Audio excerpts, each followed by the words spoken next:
Hello dear, welcome to Phoenix Edu. तो आज के वीडियो में हम डिस्कस करने वाले हैं पीएबीटी सॉल्यूशन को।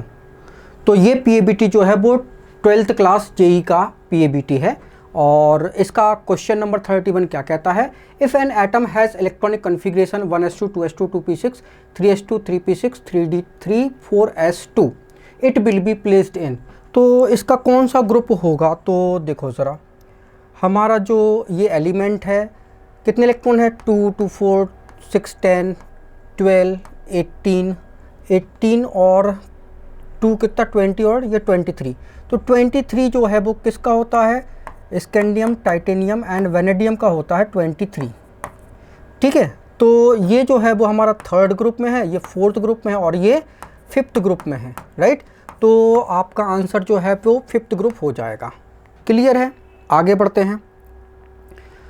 Question 32, the distillation technique most suited for separating glycerol from spent lye in the soap industries is. तो सोप इंडस्ट्रीज़ में ग्लिसरॉल जो है वो स्पेंटलाई से जो है वो हम सेपरेट करते हैं distillation under reduced pressure. Right, तो प्रेशर को हम रिड्यूस करते हैं तो बॉइलिंग पॉइंट जो है वो क्या होता है? गिर जाता है। राइट, तो जैसे ही हम प्रेशर रिड्यूस करते हैं बॉइलिंग पॉइंट जो है वो गिर जाता है और आसानी से जो है वो ग्लिसरॉल जो है वो स्पेंटलाई से सेपरेट हो जाता है। ठीक है ना, आगे बढ़ते हैं। तो first ionization potential of sodium, magnesium, aluminium and silicon are in the order. तो देखो ज़रा, सोडियम, ठीक है, मैग्नीशियम, एल्यूमिनियम, सिलिकॉन, ठीक है, फिर सिलिकॉन के बाद आता है आपका phosphorus, sulphur, chlorine and argon. अगर हम इसका कन्फिग्रेशन देखें तो यहाँ पे जो है वो पी ऑर्बिटल जो है वो 6 इलेक्ट्रॉन है। ठीक है ना, भरा हुआ है पूरा। यहाँ पे पी ऑर्बिटल जो है वो आधा भरा हुआ है और यहाँ पे 3s जो है वो पूरा भरा हुआ है। ठीक है ना, तो अगर ऑर्बिटल या तो पूरे भरे हो या आधे भरे हो तो वो ज़्यादा स्टेबल होते हैं। तो फॉस्फोरस जो है वो स्टेबल होगा किससे? सल्फर से स्टेबल होगा। मैग्नीशियम स्टेबल होगा किससे? एल्यूमिनियम से स्टेबल हो जाएगा। तो हमारी आयोनाइजेशन एनर्जी का ऑर्डर हो जाएगा IE1 का ऑर्डर हो जाएगा। क्या हो जाएगा?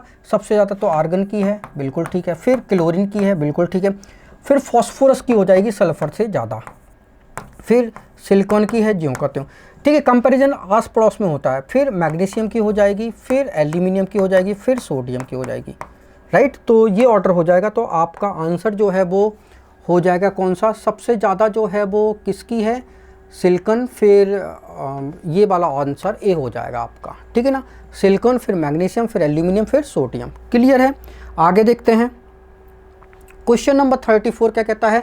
The formation of oxide ion O-2 required first and exothermic and then in endothermic step at shown below this because oxygen electron capture कर रहा है तो O नेगेटिव, डेल्टा H जो है वो नेगेटिव है, O-2 इलेक्ट्रॉन कैप्चर कर रहा है, O2 नेगेटिव बनेगा और ये डेल्टा H जो है यहाँ पे पॉजिटिव है। तो ऐसा क्या रीज़न है? तो सेकंड इलेक्ट्रॉन गेन एंथैल्पी जो है वो हमेशा कैसी होती है? पॉजिटिव होती है। रीज़न ये है कि O- जो है वो इलेक्ट्रॉन को कैप्चर करता है तो इलेक्ट्रॉन का रिपल्सन लगता है, जिसके कारण इस रिपल्सन के अगेंस्ट जो है हमें इलेक्ट्रॉन को O नेगेटिव में भेजना पड़ता है तो O2 नेगेटिव बनता है, इसलिए ये एंडोथर्मिक होती है। तो हमारा ए ऑप्शन हो जाएगा। O negative ion will tend to resist the addition of another electron. ठीक है ना, आगे देखते हैं। 35 number, which one of the following element shows both positive and negative oxidation state.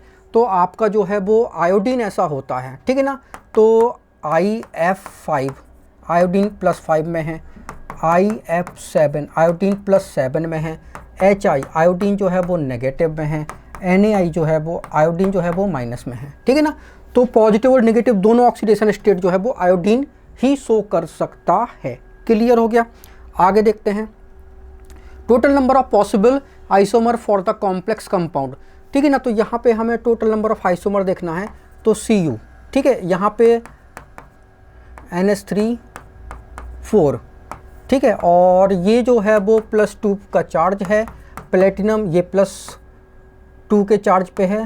ठीक है ना, और अब देखो जरा, अगर हम ये कोऑर्डिनेट आपका जो है वो आइसोमेरिज्म शो करता है, तो अगर हम क्या कर देते हैं, इसकी क्लोरीन शिफ्ट करा देते हैं और अमोनिया को इधर ले जाते हैं, तो ऐसा अगर आ जाए CuNH3 2Cl2, ठीक है ना, और PtCl2NH3 2, ऐसा अगर बन जाए तो देखो होगा क्या। तो यहाँ पे देखो ज़रा क्या होता है, तो जो आपका Cu है, ठीक है ना, जो आपका Cu है, तो NH3 Cl, तो ये क्या होगा, सिस फॉर्म में होगा, ठीक है ना, तो ये आपका सिस फॉर्म होगा। और Cu, ठीक है, ये +2, और ठीक है ना, और आपका Cu और NH3 Cl, तो ये क्या हो जाएगा, ट्रांसफॉर्म हो जाएगा। तो 2 आइसोमर तो ये हो जाएंगे, इसी प्रकार 2 आइसोमर जो है वो इसके हो जाएंगे। ये ट्रांस है, ठीक है, ये वाला ट्रांस है, और इसका सिस बना देते हैं PtNH3, राइट। तो ये वाला आपका सिस हो गया, ठीक है ना। तो ऐसे 4 आइसोमर जो है वो आपके हो जाएंगे। MH2O6+2 complex typically absorb at around 600 nanometer. It is allowed to react with ammonia to form a new complex MnH3 6+2 that should have absorption at nanometer. देखो जरा, MH2O6+2, अब ये तो हमारा बिग फील्ड लिगेंड है, ओके। अब इसकी reaction जो है वो अमोनिया हमारा स्ट्रॉन्ग फील्ड लिगेंड कहलाएगा। तो 6 अमोनिया क्या कर देता है, वाटर को रिप्लेस कर देता, तो MnH3 6+2 ये कॉम्प्लेक्स जो है वो बन जाता है, ठीक है। अब ये जो कॉम्प्लेक्स बनता है, तो ये कॉम्प्लेक्स जो है ये हमारा अनस्टेबल है कॉम्प्लेक्स, और ये जो है वो स्टेबल कॉम्प्लेक्स है, ठीक है। अब इसने तो 600 नैनोमीटर जो है वो एब्जॉर्ब किया था लाइट को, ठीक है ना, तो वेवलेंथ 600 नैनोमीटर है, तो एनर्जी कितनी हो जाएगी, E=hc/λ, ठीक है। अब चूंकि ये हमारा जो है वो स्टेबल में है, तो ये ज़्यादा एनर्जी एब्जॉर्ब करेगा, तो एनर्जी ज़्यादा एब्जॉर्ब करेगा तो कितना होगा, hc/λ। तो वेव एनर्जी अगर हमें ज़्यादा चाहिए तो वेवलेंथ कम चाहिए, तो इससे हमारी 600 नैनोमीटर से वेवलेंथ जो है वो कम जो है यहाँ पे होगी, तभी ये ज़्यादा एनर्जी जो है वो एब्जॉर्ब करेगा। तो 600 से कम एनर्जी केवल एक ही है, इसलिए आपका आंसर डी हो जाएगा।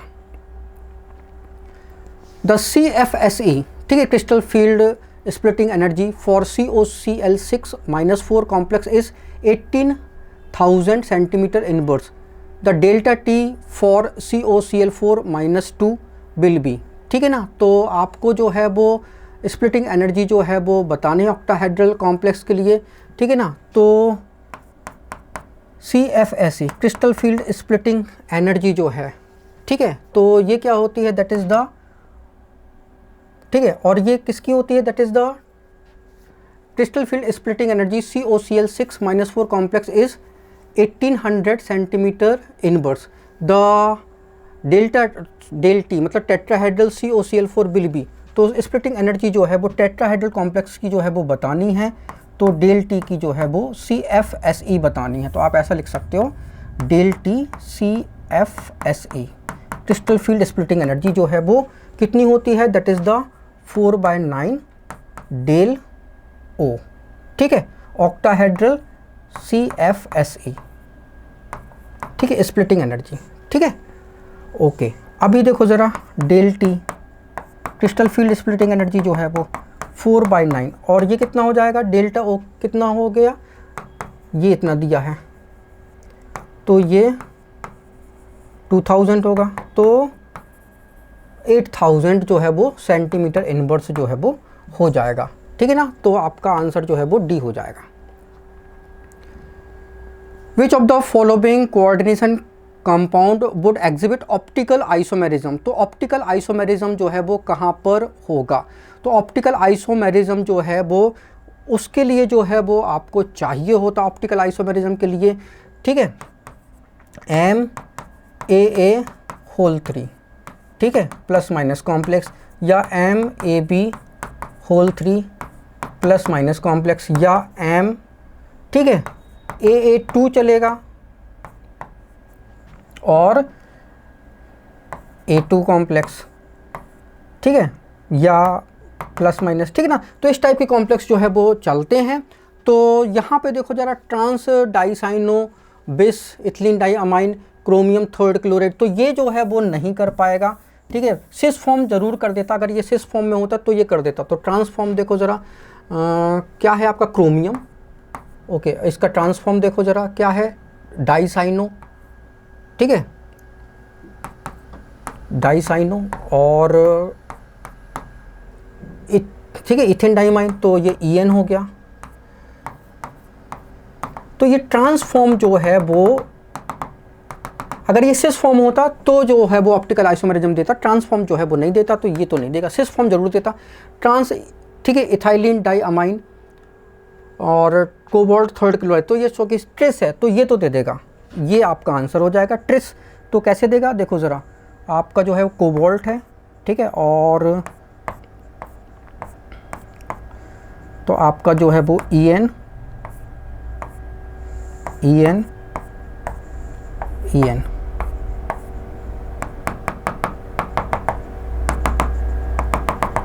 ठीक है, और इसका मिरर इमेज जो है वो आपका बनेगा, क्या बनेगा, CO, और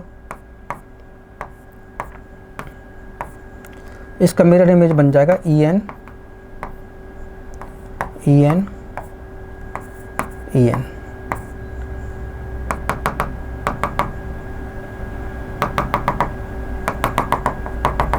ठीक है। तो ये इसका जो है वो मिरर इमेज बन जाएगा। क्लियर है।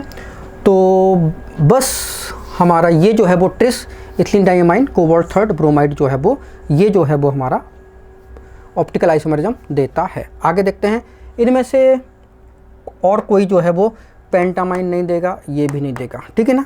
आगे देखते हैं, 1 mole of complex compound CONH3 5Cl3 gives 3 mole of iron on dissolution in water. 1 mole of the same complex react with 2 mole of silver nitrate. ये सिल्वर नाइट्रेट यहाँ होना चाहिए था, ठीक है ना। Solution to yield 2 mole of silver chloride. The structure of the complex is, तो देखो 2 मोल सिल्वर क्लोराइड बन रहे हैं, मतलब क्लोरीन जो है वो 2 क्लोराइड आयन 2 होने चाहिए। तो कॉम्प्लेक्स में क्लोराइड आयन जो है वो, इस कॉम्प्लेक्स में 2 क्लोराइड आयन आपको नज़र आ रहेंगे। तो देखो जरा, CONH3 5Cl, ठीक है ना, और ये Cl2। जब हम इसको आयनाइजेशन करते हैं तो CONH3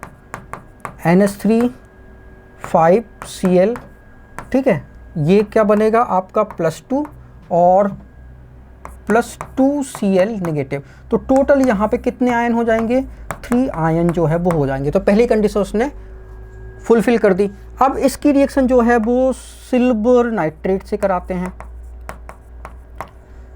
तो 2 मोल की रिएक्शन कराएंगे तो ये 2 क्लोराइड आयन दे रहा है, तो ये आपका सिल्वर क्लोराइड जो है वो बनेगा कितना, 2 मोल सिल्वर क्लोराइड बन जाएगा। ये कैसा होता है हमारा, वाइट PPT होता है, प्लस और क्या बन जाएगा, बाकी कॉम्प्लेक्स रह जाएगा NH3 होल 5Cl, और अब यहाँ पे जो है वो NO3 जो है वो लग जाएगा, ठीक है। NO3 कितना हो जाएगा, होल 2 लग जाएगा, ओके। तो बस ये जो है वो हमारा बन जाएगा। तो आपका आंसर जो हो जाएगा, ये कॉम्प्लेक्स आपने पहचान लिया। आगे देखते हैं, in an estimation of bromine by Carius method, 1.6 gram of an organic compound gave 1.88 gram of silver bromide. The mass of percentage bromine in the compound is, तो ब्रोमीन का मास परसेंटेज अगर आपको चाहिए तो फॉर्मूला होता है, ठीक है ना, atomic mass of bromine upon molar mass of silver bromide into, ठीक है ना, mass of AgBr, mass of organic compound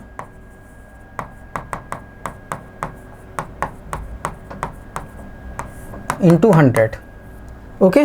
तो एटॉमिक ब्रोमीन 80 होता है, मोलर मास सिल्वर का 108 और ये 80, तो 188 हो जाएगा। ठीक है, मास ऑफ सिल्वर ब्रोमाइड जो है वो कितना है, ऑर्गेनिक कंपाउंड के respect 1.6 gram, of an organic compound के 1.88 ग्राम AgBr, तो 1.88 ये दे रहा है और 1.6 ग्राम ये है, इंटू 100 करोगे। ठीक है ना, तो ये तो जो है वो 100 टाइम्स चला जाएगा और ये 100 से 100 जो है वो कैंसिल हो जाएगा। ठीक है ना, तो 16 पंचे 80। ठीक है, तो आपका जो है वो 50% जो है वो ब्रोमीन हो जाएगा। ठीक है ना, आंसर ए हो गया। Mixture of end of X 0.02 mole of CONH3 SO4 Br and 0.02 mole of CONH3 5 Br SO4 was prepared in 2 liter of solution. 1 liter of mixture X plus excess AgNO3 gives by 1 liter of mixture X plus excess BaCl2 gives Z. Number of mole of Y and Z are, तो आपके Y और Z के मोल जो है बताने हैं और दोनों जो है वो क्या बन रहे हैं, प्रेसिपिटेट बन रहे हैं। ओके, जरा देखते हैं। तो मिक्सचर ऑफ X, ठीक है ना, तो X जो है वो इतना है, तो CONH3 5 SO4 और ये आपका है Br, ये हमारा X है। ठीक है, ठीक है, mixture of X and 0.02 mole of ये। ठीक है ना, तो अभी मिक्सचर अभी हमको बनाना है। ठीक है, तो ये 5, ठीक है, और दूसरा ये है हमारे पास CONH3 5 Br, ठीक है, और SO4। ये पूरा मिक्सचर जो है वो हमारा X है और इसमें 0.02 मोल इसके हैं और 0.02 मोल इसके हैं। ठीक है, और ये जो है वो हमारा जो है वो 2 लीटर जो है वो बना हुआ है। ठीक है, 2 लीटर जो है वो मिक्सचर जो है वो बना हुआ है। अब क्या करना है, इसमें से 1 लीटर जो है वो हम लेंगे और 1 लीटर हम अलग कर लेंगे। ठीक है ना, तो 2 लीटर तो यहाँ पे हमने जो है वो बना दिया है। ठीक है ना, अब क्या करना है, 1 लीटर इधर लेना है और 1 लीटर इधर लेना है।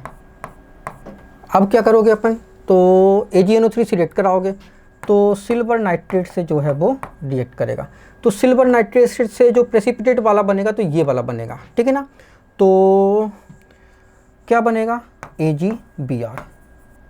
ठीक है, अब देखो जरा 2 लीटर में ये कितने मोल है, इतना मोल, तो 1 लीटर में कितना मोल होगा, तो 0.01 मोल, तो 0.01 मोल जो है वो सिल्वर ब्रोमाइड बन जाएगा। इसी प्रकार 2 लीटर में ये इतने मोल है तो 1 लीटर में कितना होगा, 0.01 मोल, और इधर पे डाला है हमने बेरियम क्लोराइड। ठीक है ना, बेरियम क्लोराइड, तो ये इससे रिएक्ट करेगा तो क्या बनेगा, बेरियम सल्फेट बन जाएगा। ठीक है ना, तो ये भी 0.01 मोल जो है वो आपका बनेगा। ठीक है ना, तो बस आपका ऑप्शन जो है वो ए हो जाएगा। Which of the following is considered as an anti cancer species, तो एंटी कैंसर स्पीसीज में सिस्प्लेटिन जो है वो हम यूज़ करते हैं। तो सिस्प्लेटिन ये हमारा जो है वो सिस्प्लेटिन जो है वो कहलाता है। ठीक है ना, तो PTNH3 जो हमारा एंटी कैंसर में हम यूज़ करते हैं इसको। Use the provide information in the following paper chromatography the calculate RF value of A, तो हमें A की जो है वो RF वैल्यू जो है वो निकालनी है। ओके, तो A की जो है वो RF वैल्यू जो है वो निकालनी है, तो RF वैल्यू जो है वो हम निकालते हैं। ठीक है, तो डिस्टेंस ट्रेवल्ड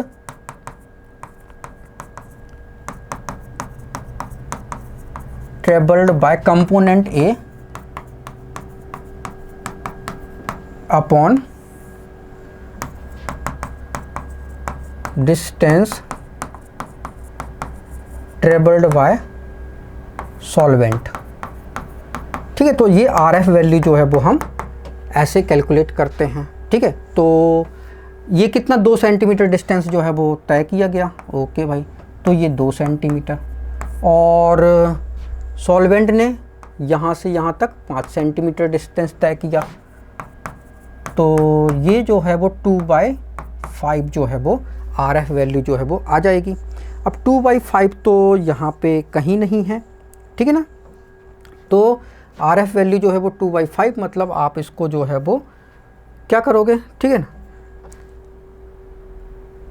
और ठीक है 2/5 तो नहीं है, दैट इज़ द 0.4, ठीक है। तो 0.4 जो है वो यहाँ पे जो है वो आपका आया। अब आपको ये 10 की पावर -1 में बताना है, तो 4 × 10 की पावर -1 जो है वो ये हो जाएगा। तो 4 × 10 की -1 आपका RF वैल्यू जो है वो आ जाएगा। तो आंसर हो जाएगा C, ठीक है। आगे बढ़ते हैं। लो spin complex of D6 cation in an octahedral field will have the following energy: del O crystal field splitting energy in the octahedral field, P जो है वो इलेक्ट्रॉन पेयरिंग एनर्जी कहलाती है। तो लो स्पिन कॉम्प्लेक्स D6 है हमारे पास। तो लो spin complex D6 मतलब जो हमारा d ऑर्बिटल होता है ऑक्टाहेड्रल कॉम्प्लेक्स में 3 तो जो है वो लोअर एनर्जी के बनते हैं और 2 जो है वो हायर एनर्जी के बनते हैं, ठीक है ना। 2 ऑर्बिटल जो है वो हायर एनर्जी के बनते हैं, 3 लोअर एनर्जी के। तो इनको हम बोलते हैं T2G ऑर्बिटल और ये EG ऑर्बिटल कहलाता है, ठीक है ना। तो 3 और 2 ये बनते हैं अपने, ओके। इन दोनों में जो है वो डिफरेंस जो है वो कितना होता है, 10 DQ का डिफरेंस होता है, डिफरेंशियल क्वांटा कहलाता है जिसको, ठीक है। अब अगर हम बात करते हैं एवरेज एनर्जी से, तो एवरेज एनर्जी से ये जो डिफरेंस होता है हायर एनर्जी वाला का 0.6 DQ का और लोअर वाले का जो है वो 0.4 DQ का डिफरेंस होता है, ठीक है। 0.6 एंड 0.4 DQ का जो है वो डिफरेंस होता है। अब देखो ज़रा, हमको जो है वो क्या बताना है, क्रिस्टल फील्ड स्प्लिटिंग। अब 6 जो है वो इलेक्ट्रॉन भरे गए, तो और कैसा है, लो स्पिन कॉम्प्लेक्स, मतलब 6 के 6 इलेक्ट्रॉन 1 2 3 4 5 6, ये लो स्पिन कॉम्प्लेक्स हो गया, ठीक है ना। तो अब क्रिस्टल फील्ड स्प्लिटिंग एनर्जी जो होती है वो क्या होती है, आपका T2G ऑर्बिटल कितना है 0.4 × x, कितने इलेक्ट्रॉन हैं, plus 0.6 × x, sorry into y कर लो, y मतलब कितने इलेक्ट्रॉन यहाँ पे हैं, ठीक है। और ये del T हो जाएगा। तो ये 0.6 × 6 इलेक्ट्रॉन है, प्लस सॉरी 0.4 × 6 इलेक्ट्रॉन है, प्लस 0.6 × 0 इलेक्ट्रॉन है, ठीक है ना। तो ये 2.4 प्लस 0, ठीक है ना।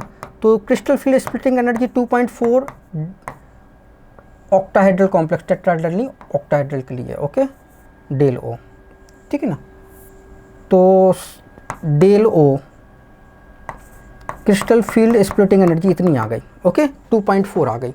अब 2.4 को हम कितना लिख सकते हैं, ठीक है। अच्छा, ये एनर्जी जो है वो प्लस में होगा, ये एनर्जी जो है वो इतनी कम होगी, तो -2.4 जो है वो आ जाएगी। अब देखो ज़रा, इस -2.4 को जो है वो हम लिख सकते हैं, इस -2.4 को जो है वो हम लिख सकते हैं, ठीक है, 12/5 del O, ठीक है, ये del O है, ठीक है ना। 2.5 del O जो है वो लिख सकते हैं। तो ये जो है वो 12.5 जो है वो 2.4 के इक्वल हो जाएगा और नेगेटिव साइन के साथ आएगा। अब यहाँ पे हमें जो है वो बताना है इलेक्ट्रॉन पेयरिंग एनर्जी। तो इलेक्ट्रॉन पेयरिंग एनर्जी जो है वो 3 ऑर्बिटल पेयर है, तो इलेक्ट्रॉन पेयरिंग एनर्जी जो है वो 3p हो जाएगी, ठीक है ना। तो 3 ऑर्बिटल पेयर तो उतनी ही इलेक्ट्रॉन पेयरिंग एनर्जी हो जाएगी। तो आपका बी ऑप्शन जो है वो करेक्ट हो जाएगा। क्लियर है, ओके, राइट। तो यहाँ पे जो है वो ये ऑक्टाहेड्रल कॉम्प्लेक्स के लिए जो है वो आया था, ठीक है ना। तो आप जो है इसको ऐसा कर लेना। आगे देखते हैं, which of the following complex ion is expected to absorb visual light. तो विजुअल लाइट जो है वो टाइटेनियम +4 में होगा, ठीक है ना। तो D यहाँ पे 0 होगा। क्रोमियम +3 में है, तो D कितना हो जाएगा, क्रोमियम जो है वो होता है, क्रोमियम जो है D 3D5 4S1 होता है, और क्रोमियम +3 में अगर आएगा तो 3D 3 हो जाएगा, राइट। तो 3D में 3 होता है, ठीक है ना, ओके। फिर इसके बाद जिंक वाला देखते हैं, जिंक +2 मतलब D में 10 इलेक्ट्रॉन हो जाएंगे, 3D में 10, और स्कैंडियम +3 में 3D में 0 इलेक्ट्रॉन हो जाएंगे। तो देखो ज़रा, 0 इलेक्ट्रॉन, 10 इलेक्ट्रॉन एंड 0 इलेक्ट्रॉन, ठीक है ना। तो यहाँ पे जो है वो विजुअल लाइट एब्जॉर्ब नहीं की जाएगी क्योंकि डी ट्रांजिशन पॉसिबल नहीं है। यहाँ पे जो है चूँकि ये हमारा जो है वो कौन सा ऑक्टाहेड्रल कॉम्प्लेक्स बनेगा, तो यहाँ पे 5 जो D के ऑर्बिटल हैं उनमें से 3 तो जो है वो लोअर एनर्जी के हो जाएंगे और 2 जो है वो हायर एनर्जी के हो जाएंगे। तो यहाँ पे जो है वो डी ट्रांजिशन जो है वो पॉसिबल है, इसलिए ये विजुअल लाइट जो है वो एब्जॉर्ब कर पाएगा, ठीक है ना, ओके। तो आंसर जो है वो आपका हो जाएगा, क्या हो जाएगा, दैट इज़ द बी। आगे बढ़ते हैं। IUPAC name of complex CO NO2 NH3 5 Cl2। तो देखो सबसे पहले लिखा जाएगा ये हमारा CO NO2 NH3 whole 5 Cl2। तो लिखा जाएगा सबसे पहले पेंटामाइन, ठीक है ना। तो पेंटामाइन, फिर नाइट्राइटो N, ठीक है, लिगेंड कंप्लीट हो गया। फिर ये कोबाल्ट, फिर इसकी ऑक्सीडेशन स्टेट तो कितनी होती है, 3 होगी क्योंकि ये है और ये है, तो 3rd आएगी इसकी ऑक्सीडेशन स्टेट, ठीक है ना। और फिर लास्ट में लिखा जाएगा क्लोराइड, ठीक है ना। तो ऐसा जो है वो हमारा यहाँ पे आपको मैच करने को मिलेगा, ठीक है। तो pentammine, nitrito and cobalt, 3rd chloride. Organic compound is subjected to chlorination to get compound A using 5 gram of chlorine when 0.5 gram of compound A reacted with silver nitrate. तो देखो जरा, एक ऑर्गेनिक कंपाउंड है A, वो 0.5 ग्राम है। अब इसकी reaction जो है वो सिल्वर नाइट्रेट से जो है वो हम करा रहे हैं, ठीक है ना, सिल्वर नाइट्रेट से हम करा रहे हैं। तो परसेंटेज ऑफ क्लोरीन हमको बताना है। व्हेन इट फॉर्म, इतने ग्राम सिल्वर क्लोराइड जो है वो बनता है, सिल्वर क्लोराइड बनता है 0.3849 ग्राम, ठीक है। और बस परसेंटेज ऑफ क्लोरीन बताना है। तो देखो जरा, परसेंटेज ऑफ क्लोरीन की अगर हम बात करते हैं तो क्लोरीन का एटॉमिक मास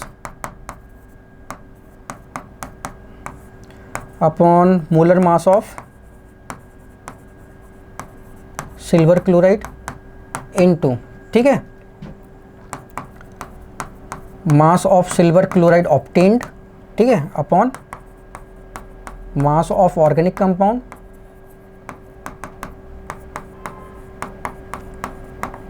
इंटू 100, ओके। तो परसेंटेज ऑफ क्लोरीन, तो क्लोरीन का 35.5 होता है, मोलर मास सिल्वर क्लोराइड का होता है 108 और ये 35.5, तो 143.5 into mass of silver chloride जो है वो कितना है 0.3849 और 0.5 ग्राम जो है वो आपका ये है इंटू 100 कर दोगे, ठीक है ना। तो बस आपको जो है वो आप कैलकुलेट करना है।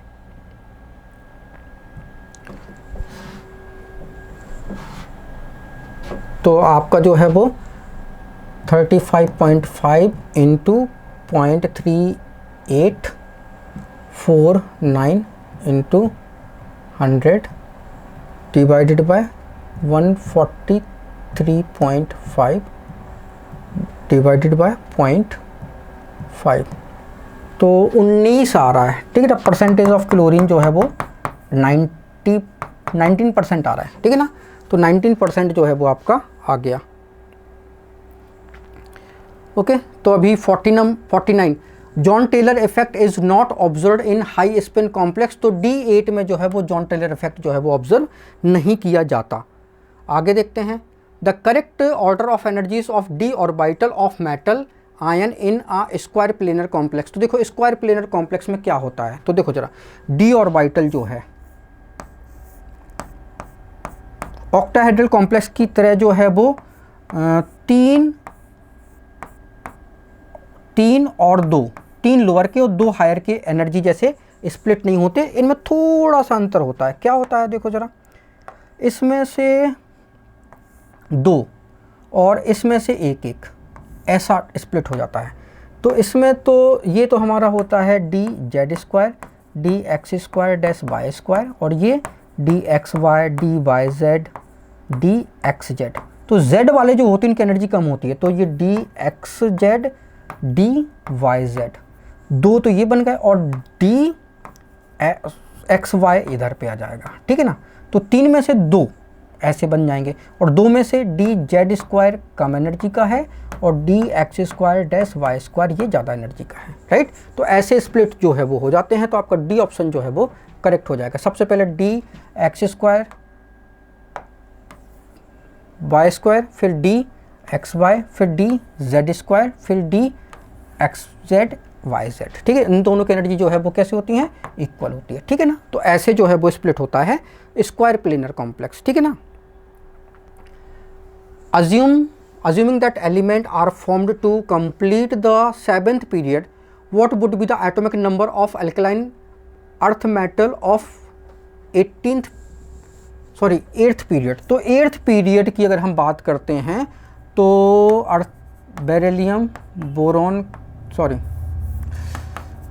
Beryllium, magnesium, calcium, strontium, barium, ठीक है, एंड रेडियम। तो ये हमारा 2nd पीरियड है, 3rd, 4th, 5th, 6th, 7th और 8th पीरियड, ठीक है ना। तो 8th पीरियड में जो हमारा एलिमेंट आएगा वो 120 वाला एलिमेंट आएगा, एटॉमिक नंबर जिसका 120 होगा तो वो आएगा, राइट। तो 8th पीरियड में जो है वो एटॉमिक नंबर जो है वो 120 वाला हमको चाहिए, ठीक है, क्योंकि 118 18 ग्रुप में जो है लास्ट एलिमेंट्स 118 होता है।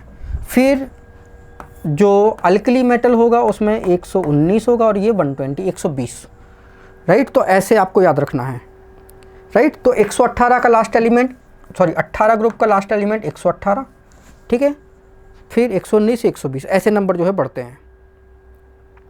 N element has successive ionization enthalpies as 940, ये फर्स्ट है, फिर 2080, 3090, फिर 4140, 7030, 7870, फिर ये। तो जो मैक्सिमम जंप जो है वो आपको कहाँ नज़र आ रहा है, ये तो जंप जो है वो ग्रेजुअल जंप जो है वो आपको शो हो रहे हैं, मैक्सिमम जंप जो है वो इधर नज़र आ रहा है, ठीक है ना, ठीक है। 7800 से एकदम डबल हो गया, ठीक है। तो मैक्सिमम जंप इधर आ रहा है, तो मतलब ये वाला एनर्जी जो है वो शो नहीं किया जाएगा, अपने को डबल तो कम से कम देखना ही है, राइट। तो आपका ये 6 एनर्जी जो है वो पॉसिबल है, तो +6 जो है वो पॉसिबल हो जाएगा, ठीक है ना। तो पॉसिबल मैक्सिमम ऑक्सीडेशन स्टेट जो है वो +6 हो जाएगी। तो 1 2 3 4 5 6, okay. IUPAC name of element अनईएम। तो अन मतलब होता है 1, इसका मतलब 1 और इस अन का मतलब 1, ईएम मतलब होता है मेटल के लिए ईएम लगाते हैं। तो ये IUPAC नेमिंग का एक नया तरीका है, ठीक है ना, एलिमेंट की। तो 111 नंबर का एलिमेंट जो है वो होगा, ये एटॉमिक नंबर 111 होगा, और इसका जो है ग्रुप नंबर जो है ग्रुप 11, ठीक है ना। अगर देखो जरा ग्रुप की बात करते हैं, 4 5 6 7 8 9 10 11 12 13 14 15 16 17 18।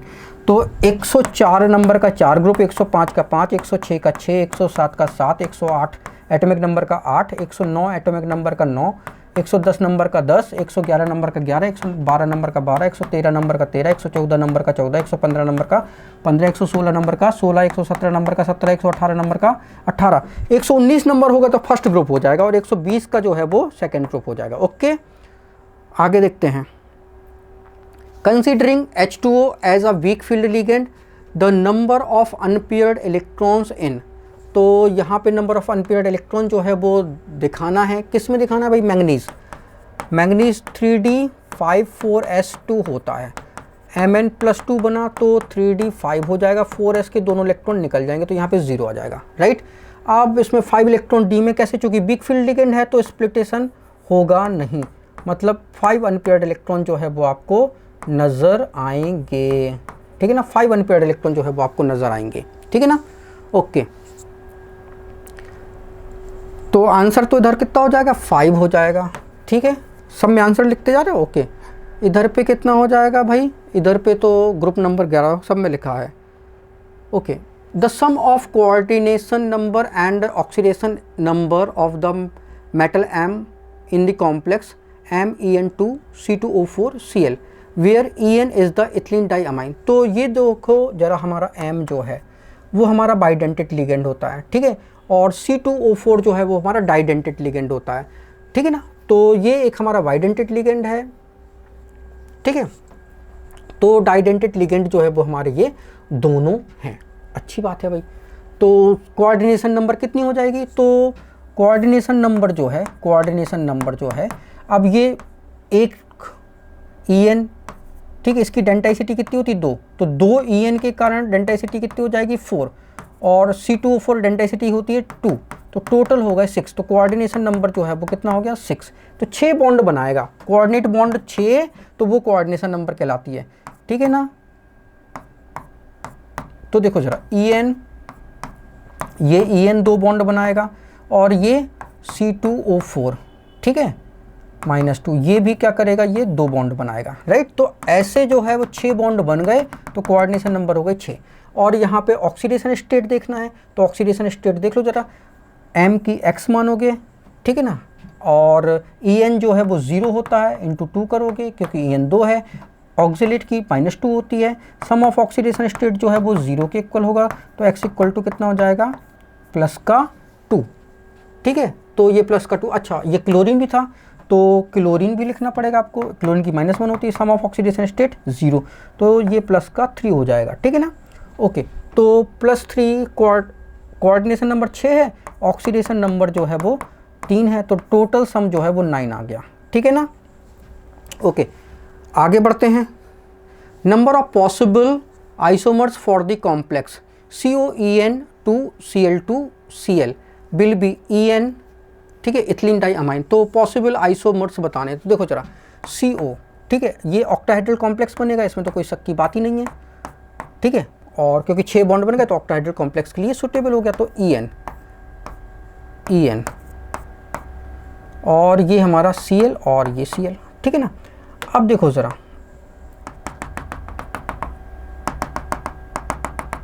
इसकी तो एक मिरर इमेज होगी, तो ये हमारा सिस फॉर्म है, एक्चुअली में ये हमारा सिस फॉर्म है, ठीक है ना, ये सिस फॉर्म है, और सिस फॉर्म की एक मिरर इमेज भी है। अब इसकी अगर हम मिरर इमेज बनाएं तो कैसी बनेगी, CO, ठीक है ना।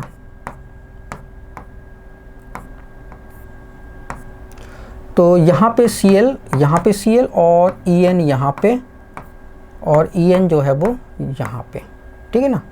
तो मिरर इमेज जो है वो आपकी ऐसी बन जाएगी, अच्छी बात है।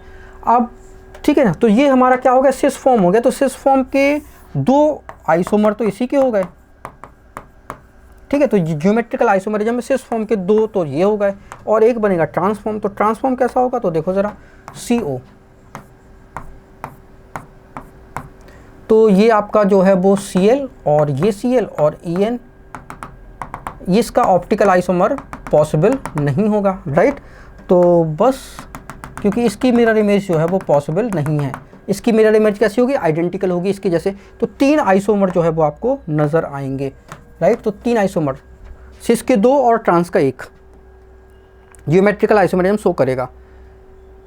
If EN of central metal cation M+2 in a non-chelating complex is 36 and atomic number of metal M is 26, then the number of monodentate ligand in the complex are। तो देखो जरा, हमारा जो EAN नंबर होता है, ठीक है, effective atomic number जो है वो क्या होता है, that is the atomic number, ठीक है, किसका, सेंट्रल एटम का, माइनस ऑक्सीडेशन स्टेट, ठीक है, प्लस लिगेंड इंटू 2 इंटू डेंटाइसिटी, ठीक है। तो अभी देखो जरा, एटॉमिक नंबर कितना है इसका, एटॉमिक नंबर M+2 है। En number of metal M+2 in a non chelating complex is 36। En number तो भैया 36 है, अच्छी बात है। एटॉमिक नंबर 26 है, माइनस ऑक्सीडेशन स्टेट +2 में है, ठीक है ना। ओके, अभी लिगेंड इंटू 2, क्योंकि डेंटाइसिटी कैसी है, मोनोडेंटेट लिगेंड है तो डेंटाइसिटी तो इसकी 1 होगी, तो यहाँ डेंटाइसिटी लिखने का कोई मतलब नहीं है। तो ये 36 माइनस ये कितना हो जाएगा 24 इक्वल टू 2 इंटू लिगेंड।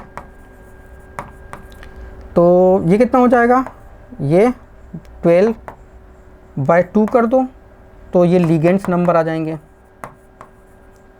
तो 6 लिगेंड जो है वो हो जाएंगे। तो आंसर जो है वो लिगेंड जो है वो कितने हो जाएंगे, 6 हो जाएंगे।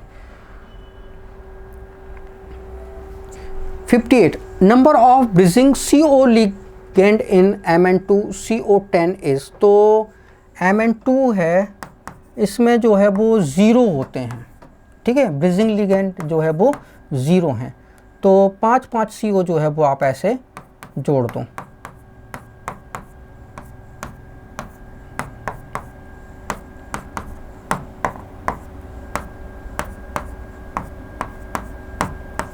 ठीक है ना, तो ब्रिजिंग लिगेंड जो है इसमें 0 हैं। आगे देखते हैं, number of ambidentate ligand among the following is. तो एम्बिडेंटेड लिगेंड देखो जरा, एक तो ये है, एक ये है और एक ये है। एम्बिडेंटेड लिगेंड यहाँ पे 2 डोनर साइट हो, N डबल बॉन्ड O, तो यहाँ पे नाइट्रोजन की लोन पेयर डोनर एटम होगी, ठीक है ना। तो डोनर साइट जो है अभी यहाँ पे क्या है, नाइट्रोजन है।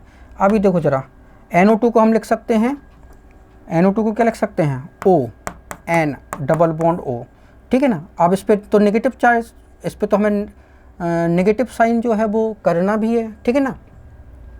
तो अब नेगेटिव, तो अब डोनर साइट एक ये हो जाएगी, ठीक है ना। तो 2 डोनर साइट, एक ऑक्सीजन और दूसरा जो है वो नाइट्रोजन। ऐसी प्रकार CN में है, CN में जो है वो कार्बन ट्रिपल बॉन्ड N, ठीक है। अब नेगेटिव था तो यहाँ पे कार्बन डोनर साइट है, और NC में देखो जरा,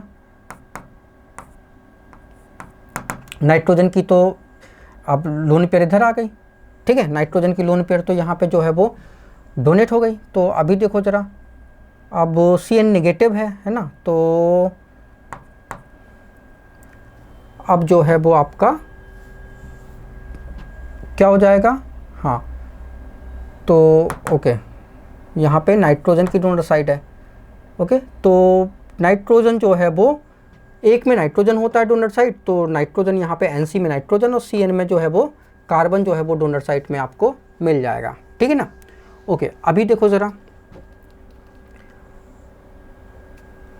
आपका जो है वो SCN हो गया, NO2 और ये CN, तो 3 जो है वो आपके लिगेंड होंगे जो एम्बिडेंटेड लिगेंड हो जाएंगे, ठीक है ना। आगे देखते हैं,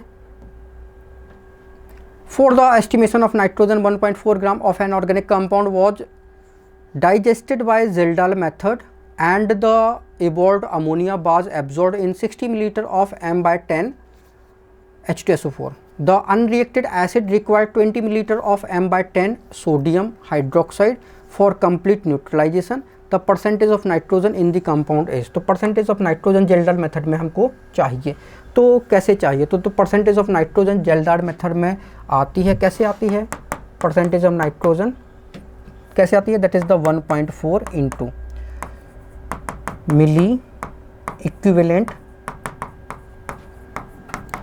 of unused, milli equivalent of unused आपका H2SO4 और अपॉन, ठीक है, यूज्ड H2SO4 होगा, ठीक है ना, यूज्ड कर लेना भाई, ठीक है ना। और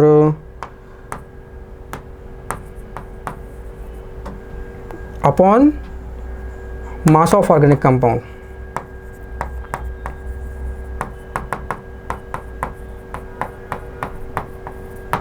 ओके। अभी देखो जरा, हमारे पास ऑर्गेनिक कंपाउंड है, ऑर्गेनिक कंपाउंड जो है वो है, तो ऑर्गेनिक कंपाउंड 1.4 ग्राम, ऑर्गेनिक कंपाउंड जो है वो 1.4 ग्राम है, ओके। अब जो है वो इसकी रिएक्शन, ठीक है, digested by Kjeldahl method and the evolve absorb, ठीक है, अमोनिया गैस जो है यहाँ पे निकली। अब ये अमोनिया जो निकली है उसने H2SO4 ने वो अमोनिया गैस एब्जॉर्ब कर ली, ठीक है ना। तो ये कितना था, दैट इज 60 मिलीलीटर है और m/10 उसकी मोलैरिटी है, ठीक है ना।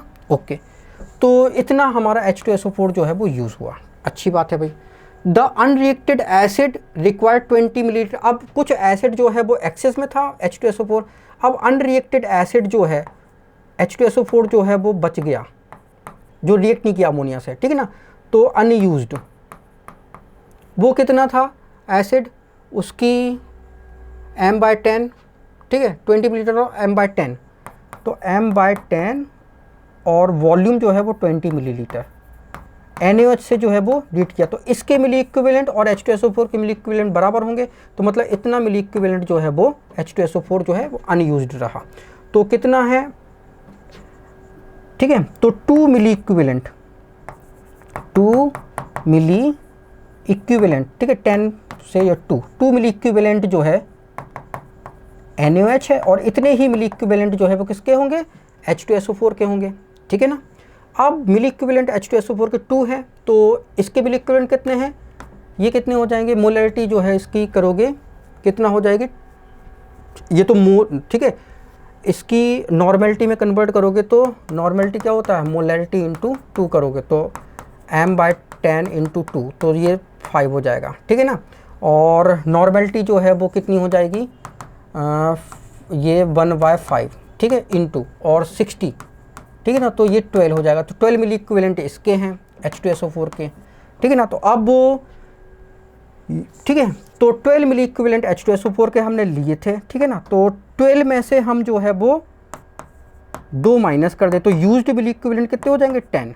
तो परसेंटेज ऑफ नाइट्रोजन जो है वो आ जाएगा 1.4, मिली इक्विवेलेंट यूज्ड कितने हैं 10, और मास ऑफ ऑर्गेनिक कंपाउंड कितना है, ये 1.4 लिया था, ठीक है ना। तो 1.4 से 1.4 कैंसिल, तो आपका 10% जो है वो आपका क्या हो जाएगा, नाइट्रोजन जो है वो आ जाएगा, राइट। तो ये हमारा PABT जो है वो कंप्लीट हो गया।